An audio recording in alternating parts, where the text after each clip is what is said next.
Have has అనే helping verbs ఏ సబ్జెక్టుకు ఏ helping verb వాడాలో confuse గా ఉంది కదా. చిన్నప్పటి నుండి ఇది కురకరాని కొయ్యగా మారింది కదా. బట్ ఈ ఒక్క వీడియో చాలు. హ్యావ్ హ్యాజ్ హ్యాడ్ అనే helping verbs with in second లోపల మీ ఫ్రెండ్స్ తో ఈజీగా కమ్యూనికేట్ చేయొచ్చు. చూద్దాం ఒకసారి సబ్జెక్ట్స్ ను. I we you they have, he she it name has. ఇంకోసారి మరొకసారి I we you they have, he she it name has. ఇక్కడ సబ్జెక్ట్స్ కు హెల్పింగ్ వర్బ్ వాడాలో అబ్జర్వ్ చేద్దాం. I have has, I have. Next subject he have has, he has.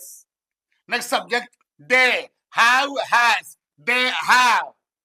Next subject she have has, she has. Next subject we have has, we have.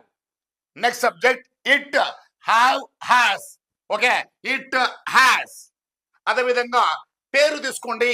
ఆ పేరు అనేది have తీసుకోవాలా, has తీసుకోవాలా. Ramu have అనాలన్నా, Ramu has అనాలన్నా, Ramu has. అదే విధంగా మనకు హ్యాడ్ అనే హెల్పింగ్ వన్, ఇది పాస్ట్ టెన్స్ సంబంధించింది. సబ్జెక్ట్ ఏ సబ్జెక్ట్ వచ్చినా హ్యాడ్ ఉపయోగించవచ్చు. I had, we had, you had, they had, he had, she had, it had, Ramu had.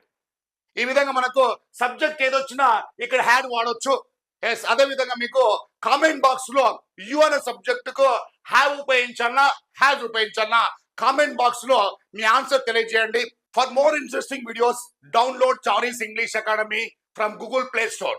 Thank you very much.